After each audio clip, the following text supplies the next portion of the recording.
Hey, if you don't like the way your butt's coming out on a job, I'm going to show you how to fix that. I'm talking about butt joints on drywall. I'm going to show you the easiest way for novices and pros. This is going to work for both of you.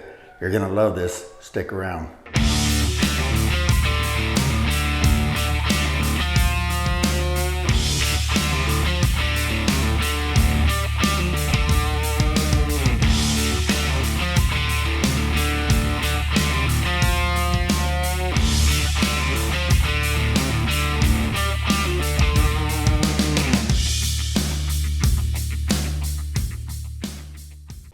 Okay, on every drywall job of size like this, you're gonna have butt joints. You can see this one's already coated, and this one I missed last night.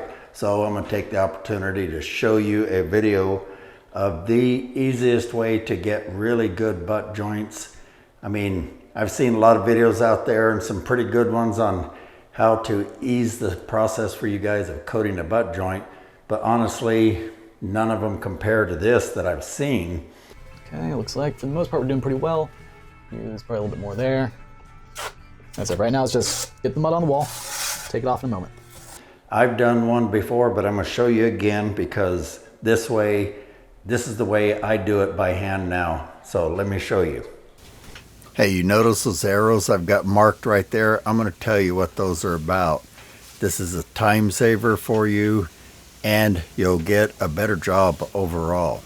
So what I do is I go around and check how flat a butt joint is with my straight edge, like this skim coating blade. Then I mark it. That mark indicates how wide I need to coat it based on how bad the hump is. If it's not very bad, I mark it shallower with smaller arrows. And sometimes they don't need anything but a skim down the middle, and then I just mark a straight line. First thing, I'm going to start with some +3 mud and a 14-inch knife, and we're just going to go ahead and split it out like normal. So you put a heavy coat of mud on your knife, overlap the joint tape a little, and it only goes about that far. So that's almost 2 full heavy knives. Now, if you want to see videos on how to spread the mud, be sure and check out my other videos I do show. But you want to make sure this is on here pretty dang heavy because you're trying to coat it out like this. So let me show you an illustration right quick. This is what you're trying to do. You're trying to get a gradual hump out of this. You're not flattening it. You're trying to get this gradual hump. So instead of this abrupt hump, if you coated it too narrow, we're trying to do this gradual up and back down. And then the lighting will not show the shadow. It's the shadow that gives it away. So now we got a pretty good heavy coat on here. Now you want to feather it.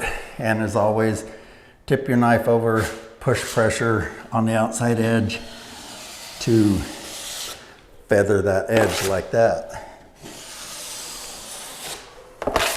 Then I'm going to go ahead and come across the top because I don't want it to go all the way up there. Now let's break out the secret weapon for you guys and for me. This is my level 5 32-inch skim coating blade. Now it works for more than just skim coating. We can use it on these butts, and this has got this nice flexible blade against a rigid back, and so it's got a little give to it, and to me it ends up giving you a really nice contour. Now doing it this way, you sometimes get a little edge out here. That's okay. You're going to coat it again anyway. That'll get fixed, so don't worry about that. But basically, hold the blade about like this. You don't want to hold it too close, don't really want to be too wide, and then put medium pressure on it, keep it tilted over about like a 45, and just keep it at the same angle all the way up generally. You'll see on the close-up here how we do it.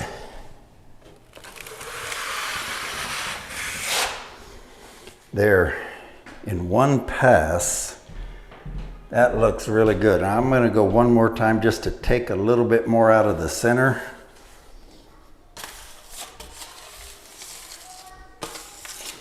Now it can take a little bit to get used to this blade, but once you do, man, it's really gonna simplify things for you. So I stood it up just a little bit more, meaning standing it up versus laying it down. That takes a little bit more off the center, and that's gonna shrink some, so by the time it shrinks, I think this is almost gonna need no further coating, but we'll look at it and see how it comes out Monday. Today is Friday, so we've got a few days for it to dry.